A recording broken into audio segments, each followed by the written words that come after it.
আসসালামু আলাইকুম সুপ্রিয় শিক্ষার্থীবৃন্দ, অভিভাবকবৃন্দ ও শিক্ষার্থী মণ্ডলী, সবাইকে Kotchandpur secondary girls school online প্ল্যাটফর্মে স্বাগতম। আমি মোহাম্মদ শফিকুল ইসলাম, সহকারী শিক্ষক, কোটচাঁদপুর মাধ্যমিক বালিকা বিদ্যালয়, কোটচাঁদপুর, ঝিনাইদহ। প্রিয় শিক্ষার্থীবৃন্দ, অনলাইন ক্লাসে আমরা রেগুলার যে অনলাইন ক্লাস নিছি তারই অংশ হিসেবে আজকে আমি ক্লাস নেব অষ্টম শ্রেণীর বাংলা প্রথম পত্র। প্রিয় শিক্ষার্থীবৃন্দ, চলো আমরা ক্লাসে ফিরে যাই।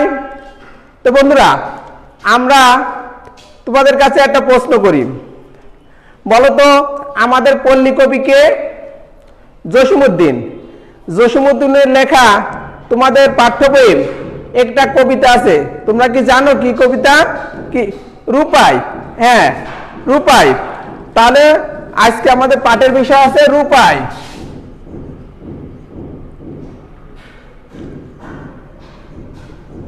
রূপাই একক আছে জসিমউদ্দিন।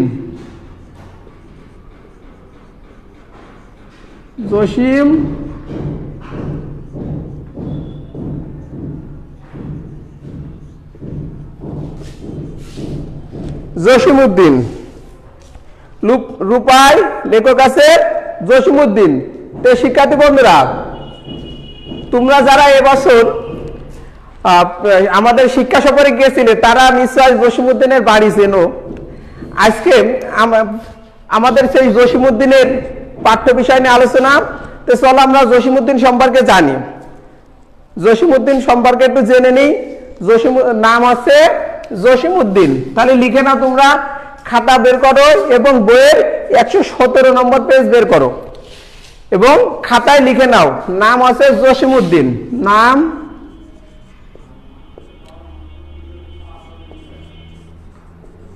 জসিমউদ্দিন।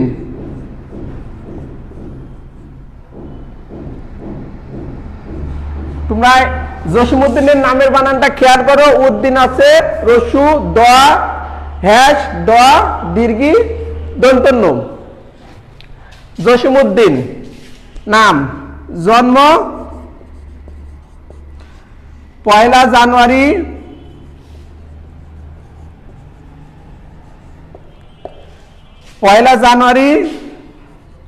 1903 খ্রিস্টাব্দে।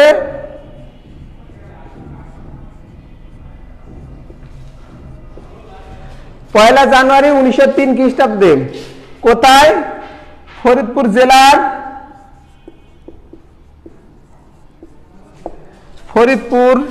জেলার তাম্বুলখানা গ্রামে।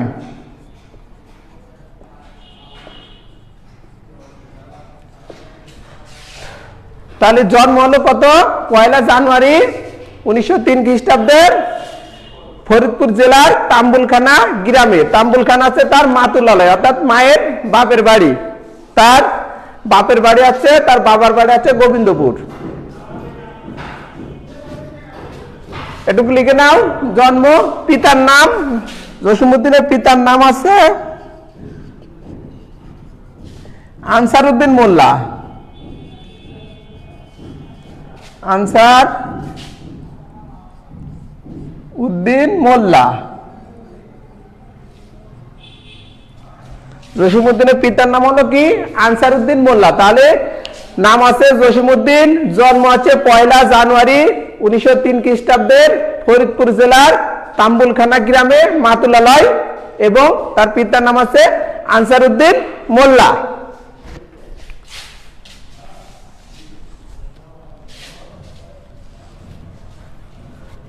জসিমউদ্দিনের পেশা আছে অধ্যাপনা। পরে তিনি সাহিত্যিক মনোনিবেশ করেন, এই জন্য সাহিত্যিকও বলা যায়। সাহিত্যিক কিন্তু জসিমউদ্দিনের মূল পেশা ছিল অধ্যাপনা। জসীমউদ্দিনের উপাধি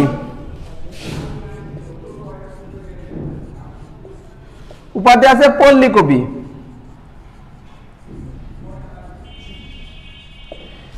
জসীমউদ্দিনের উপাধি আছে পল্লী কবি।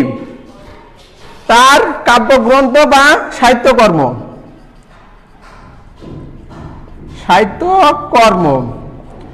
তার উল্লেখযোগ্য সাহিত্যকর্মের মধ্যে রয়েছে কি নকশি কাঁথার মাঠ,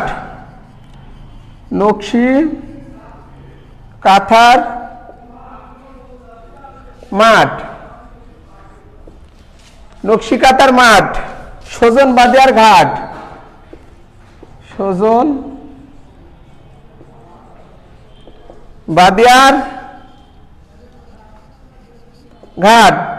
বালুচর,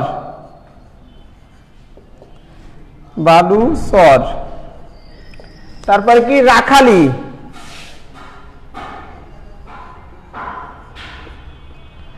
এরপরে আছে হাসু, আছে 1 পয়সার বাঁশি,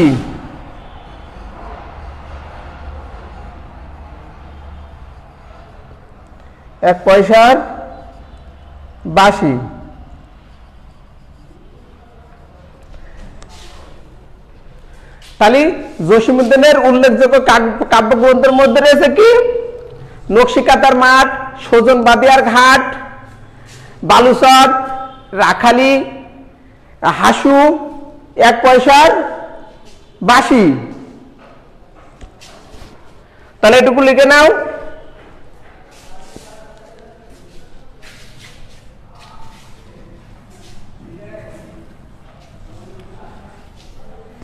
এরপর আছে কি পুরস্কার। জসীমউদ্দিন পুরস্কার কি পেয়েছে?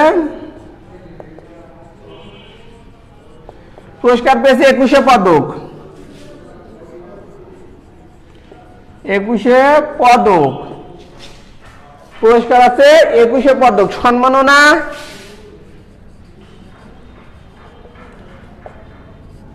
সম্মাননা আছে বিশ্বভারতী বিশ্ববিদ্যালয় তাকে ডিলিট উপাধি অর্জন করেন। ডিলিট তাহলে বিশ্বভারতী বিশ্ববিদ্যালয় থেকে তিনি ডিলিট ডিগ্রি অর্জন করেন, তাহলে তার সম্মাননা আছে ডিলিট ডিগ্রি।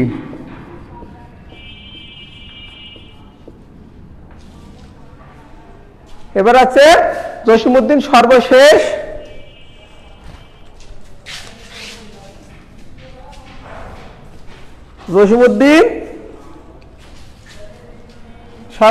মৃত্যু 1976 খ্রিস্টাব্দে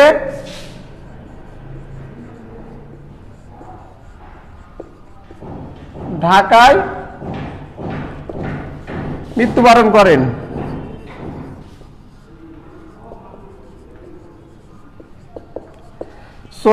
1976 খ্রিস্টাব্দে 14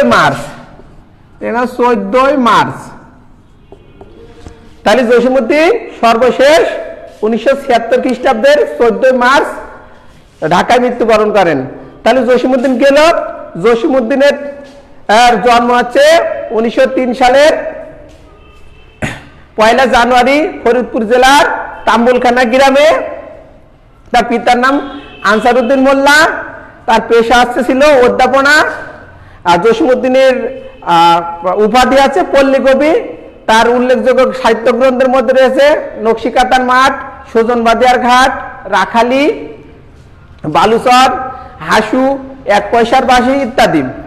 তার তিনি 21 পদক পুরস্কারে ভূষিত হন এবং ডিলিট ডিগ্রি অর্জন করেন। আর সর্বশেষ 1976 খ্রিস্টাব্দের 14 মার্চ তিনি ঢাকায় মৃত্যুবরণ করেন। তাহলে বন্ধুরা তোমরা বুঝলে জসীমউদ্দিন সম্পর্কে।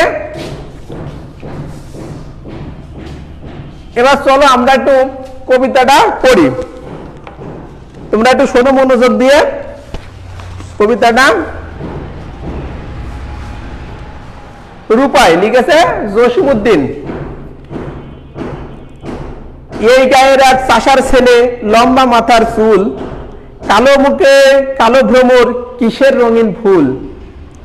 কাঁচা ধানের পাতার মতো কচি মুখের মায়া, তার সাথে কে মাখিয়ে দেছে নবীন তৃণের ছায়া। জালিলায়ের ডগার মতো বাহু দোকান সরু, গাখানি তার শাওন মাসের যেমন তমাল তরু।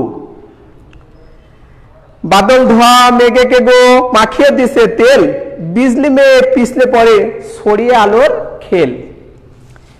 কচি ধানের তুলতে ছাড়া হয়তো কোনো চাষি, মুখে তাহার জড়িয়ে গেছে কতটা তার হাসি। কালো চোখের তারা দিয়েই সকল ধারা দেখি, কালো দাঁতের কালি দিয়েই কেতাব কোরআন লিখি। জনম কালো মরণ কালো, কালো ভুবনময়, চাষিদের ওই কালো ছেলে সব করেছে জয়। সোনায় যেজন সোনা বানায়, কিসের গর্ব তার, রং পেলে ভাই করতে পারি রামধনুকের হার। কালো কালো যেজন আলো বানায়, ভুলাই সবার মন, তারির পদ রজের লাগি লুটাই বিন্দা বন। সোনা নহে পিতল নহে, নহে সোনার মুখ, কালো বরণ চাষির ছেলে জুড়াই যেন বুক। যে কালো তার মাঠের ইদান, যে কালো তার গাও, সেই কালোতে স্নান করি উজাল তাহার গাও। আকড়াতে তার বাঁশের লাঠি, অনেক মানা মানি, খেলার দলে তারেই নিয়ে সবাই টানা টানি। জারির গানে তাহার গলা উঠে সবার আগে, বুড়োরা তাই ছেলে নয় ও পাগাল লোহা যেন। রূপায় যেমন বাপের বেটা, কেউ দেখেছে হেন, যদিও রূপা রূপায় নয়কো রূপাই, রূপা চেয়েও দামি, এক কানেতে ওরি নাম স্বভাবে গা জানে। এই ছিল আমাদের কবিতাটা। এখন তোমরা শব্দার্থ জেনে নাও। শব্দার্থ এর মধ্যে কিছু নতুন নতুন শব্দ আছে, সেই শব্দার্থগুলো তোমরা জেনে নাও। আছে লিখে নাও। ভ্রমর, ভ্রমর মানে ভোমরা, ভোমরা বা মৌমাছি। তারপরে নবীন তৃণ, নবীন তৃণ, নবীন তৃণ মানে নতুন ঘাস, নতুন ঘাস বা দুবরা। জালি, জালি মানে কচি, জালি মানে কচি বা সদ্য অঙ্কুরিত, সদ্য অঙ্কুরিত।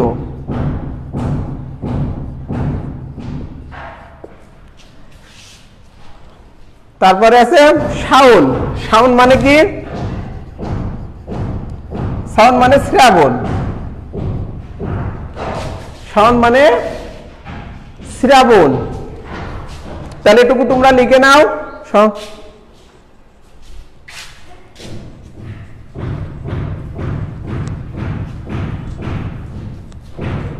শাওন মানে শ্রাবণ। তারপর কালো দাঁত, দেখো কালো দাঁত, কালো দাঁত মানে দোয়াত, দোয়াত। তারপরে কি লিখবো? গর্ব লেখো, গর্ব, গরব, গরব মানে গর্ব বা অহংকার। তারপর পদরজ, পদরজ, পদরজ মানে পায়ের ধুলা।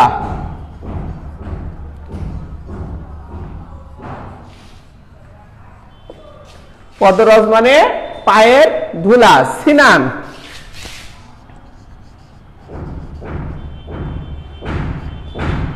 সিনান মানে গোসল, সিনান মানে গোসল বা অবগাহন। তাহলে বন্ধুরা তোমরা তাহলে শব্দার্থ জেনলে, তোমরা এটুকু লিখে নাও।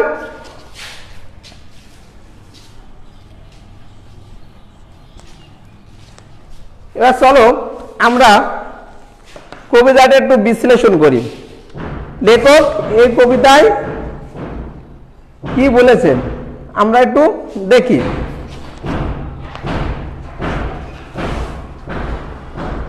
বলছে যে এই গায়ের এক চাষার ছেলে, অর্থাৎ লেখক এই কবিতাটা কৃষকদের নিয়ে লিখেছে।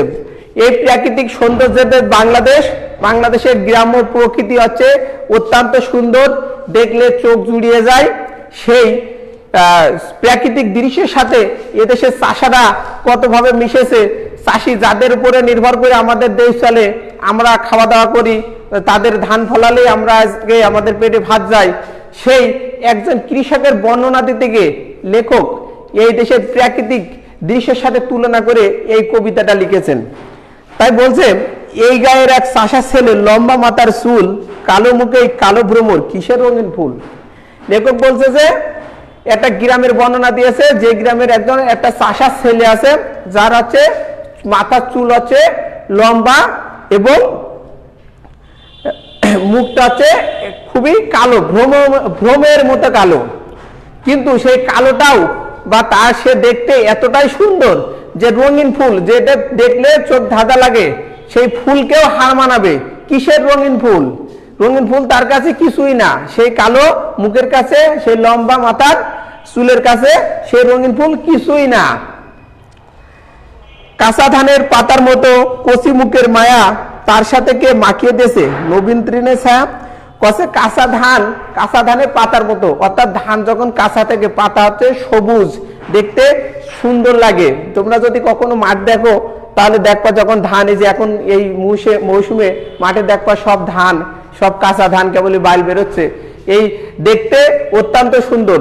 অনেকেই তোমরা যারা দেখো মোবাইল থাকলেই একটা সেলফি তুলে ফেলো, সে ঠিক, অর্থাৎ দেখে যেমন তোমাদের ছবি উঠতে মন চাই, সেই কাঁচা ধানের পাতার মতো আছে সেই রূপায় আমাদের চাষার ছেলে। তার মুখের মায়াটা দেখলেই মনে হয় যে কিছু একটা আবেগ জায়গায়, যেরকম সবুজ পাতা দেখলে ছবি উঠতে মন চায়, তেমনি তার মুখ দেখলেই এটা মায়া জাগে। এবং তার সাথে মনে আছে সে আছে যে তার সাথে আরো কি দিয়েছে নবীন তৃণের ছায়া, অর্থাৎ নতুন ঘাস বা দুবলা উঠেছে, যেরকম দেখতে সুন্দর লাগে, কেবলই পাতা গজালি অঙ্কুরিত হলি, তেমনি তাকে দেখলো মনে হয় একদম সতেজ। জাউলাইয়ের ডগার মতো বাহু দোকান সরু, গাখানি তার শাওন মাসের যেমন তমাল তরু। বলছে জালি লাউ ডগা, অর্থাৎ জালি লাউ দেখতে সুন্দর, কিন্তু তার ডগাটা আছে সরু বা চিকন, তেমনি তার বাহু দুটো আছে খুবই সরু, লাউয়ের ডগার মতো। কিন্তু তার শরীরটা আছে শ্রাবণ মাস, অর্থাৎ শ্রাবণ মানে শ্রাবণ মাসের যেমন তমাল তরু। শ্রাবণ মাসে যেমন, অর্থাৎ বর্ষাকালে বৃষ্টি হলে যেমন সমস্ত গাছপালা সতেজ হয়ে ওঠে, অর্থাৎ দেখতে আবার নতুন পাতা গজায়, দেখতে সুন্দর লাগে, ঠিক তেমনি তার শরীরটা হচ্ছে শ্রাবণ মাসের তমাল তরুর মতো, যেন একদম সতেজ হয়ে উঠেছে। বাদল ধোয়া মেঘে গো মাখিয়ে দিছে তেল, বিজলি মেয়ে পিছলে পড়ে ছলিয়া আলোর খেল।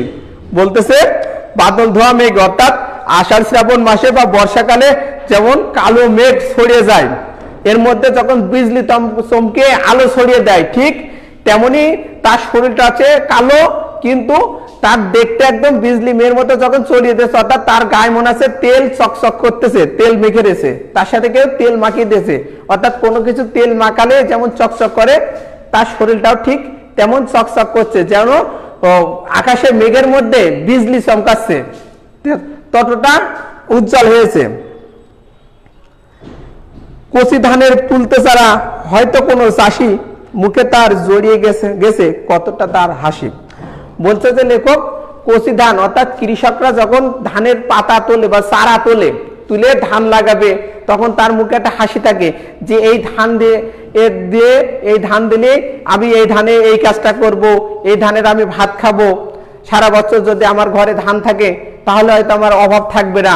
সেই মনের আবেগ নিয়ে বা ভবিষ্যৎ চিন্তা করে তার মুখে একটা হাসি ভাব থাকে। তেমনি আমাদের কৃষকের ছেলে রূপাই, তার মনে সবসময় একটা হাসি ভাব থাকতো, যেন সবসময় তার মুখে একটা হাসি ভাব লেগেই থাকতো। কালো চোখের তারা দিয়ে সকল ধারা দেখি, কালো দাঁতের কালি দিয়েই কিতাব কুরআন লিখি। অর্থাৎ এই কালোকে ঘৃণা করা উচিত নয়।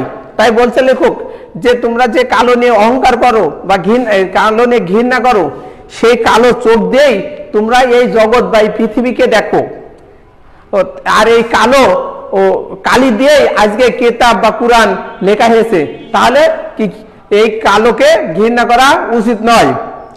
তাই লেখক অর্থাৎ এটা বলছে রূপার যে শরীর যে কালো, তাকে ঘৃণা করা উচিত নয়, কারণ এই কালো দিয়েই সবকিছু পৃথিবী, এই পৃথিবীটা আছে কালো বা জগৎময়।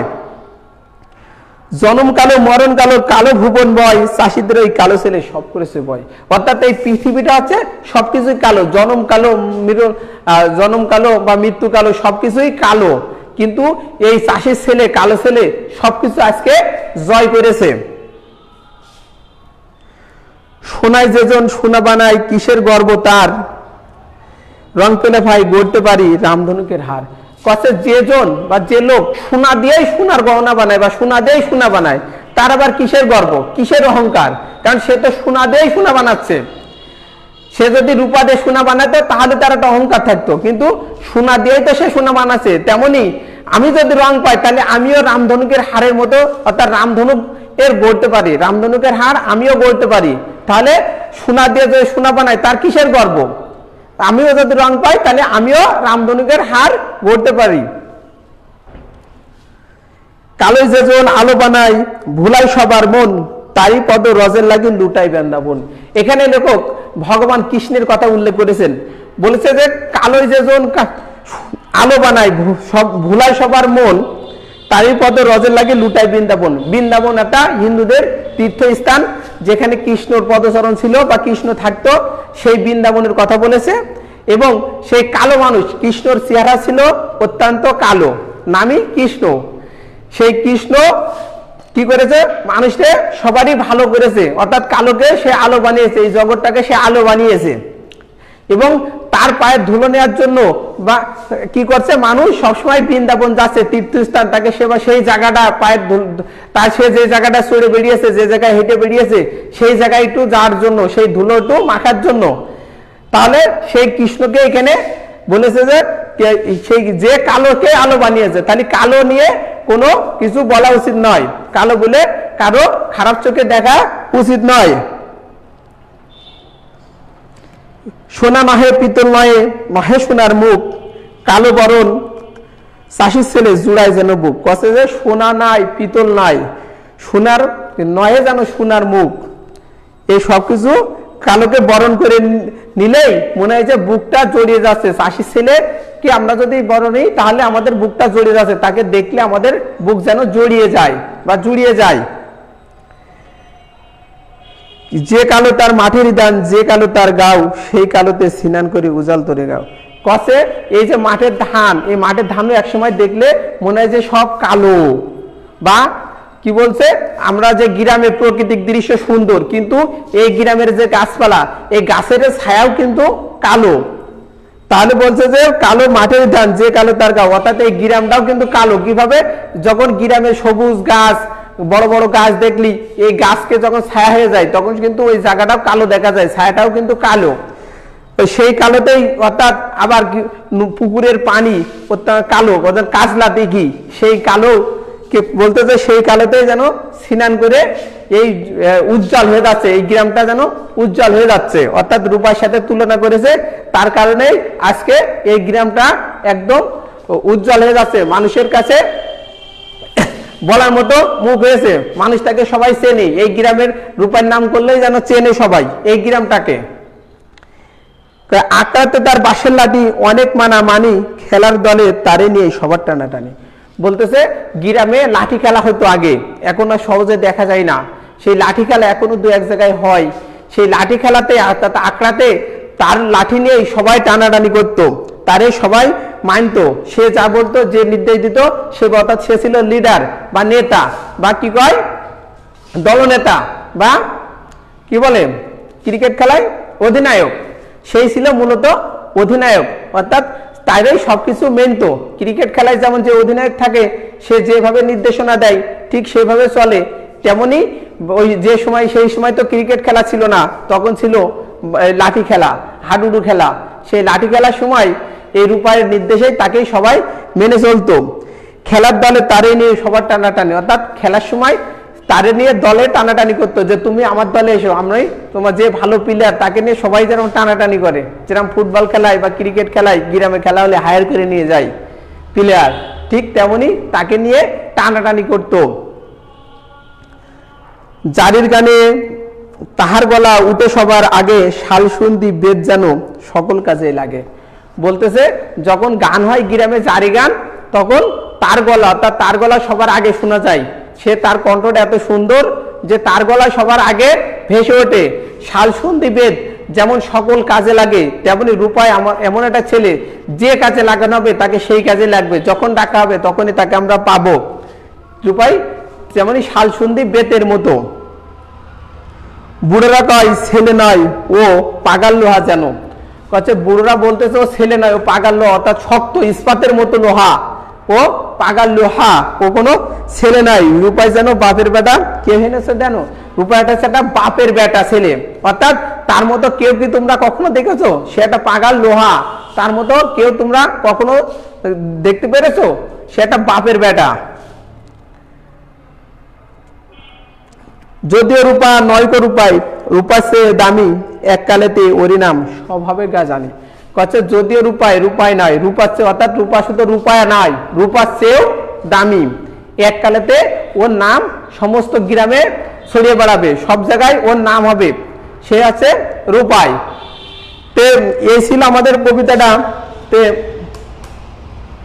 শিক্ষার্থী বন্ধুরা, তাহলে আমরা বুঝলাম রূপাই কবিতায় লেখক কি বলেছেন। এখন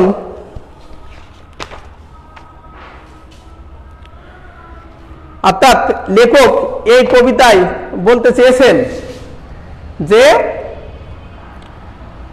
কি বলছে, যে রূপা একজন কৃষকের ছেলে, কালোকে অর্থাৎ কালো মানুষকে ঘৃণা করা উচিত নয়, এবং কৃষক যারা হাড় ভাঙা পরিশ্রম করে মাঠে ফসল ফলায়, যাদের কারণে আজকে আমরা বেঁচে আছি, যাদের কারণে আমরা আজকে সবকিছু করছি, সেই কৃষকদের ঘৃণা করা উচিত নয়।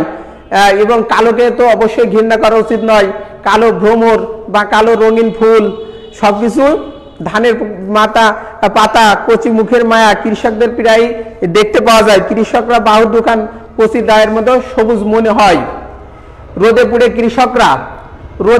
কৃষকরা কালো হয়ে যায়। এই কালো দিয়েই কিন্তু, অর্থাৎ এই কালো হয়ে গেছে রোদে পুড়ে, সারাদিন কঠোর পরিশ্রম করে রোদে পুড়ে কৃষকরা আজ কালো হয়ে গেছে। কিন্তু এই কালোকে ঘৃণা করা উচিত নয়, কারণ এই কালো দিয়ে, এই চোখ দিয়ে আমরা পৃথিবীকে দেখি। কালো ও কালি দিয়ে আজকে কেতাব বা কুরআন লেখা হয়েছে।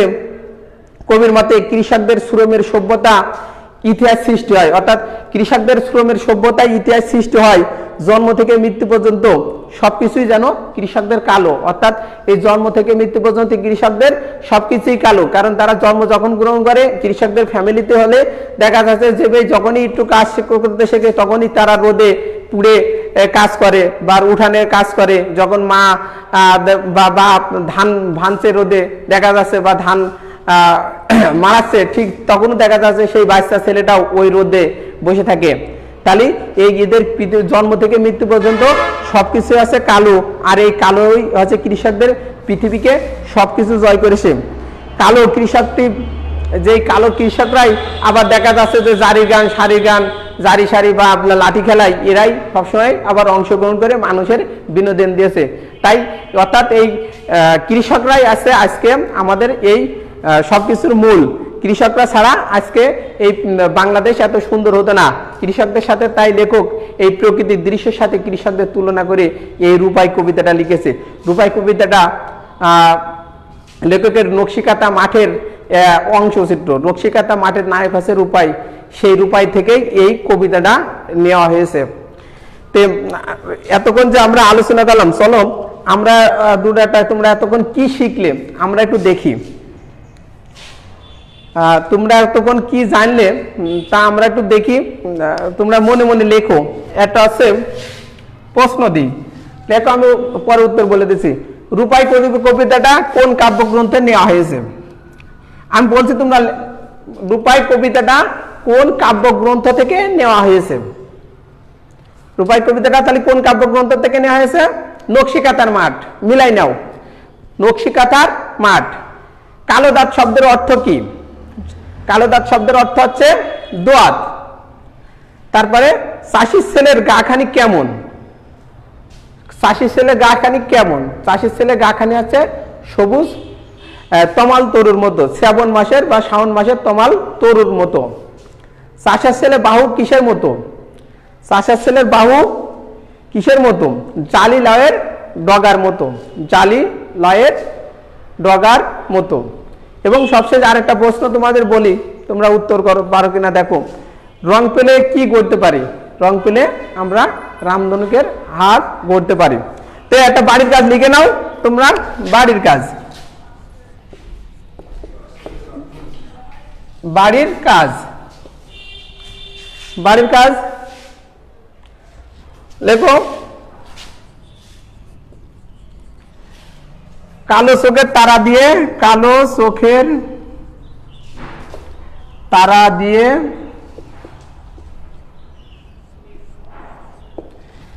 কেতাব কোরআন লিখি। কেতাব কোরআন লিখি।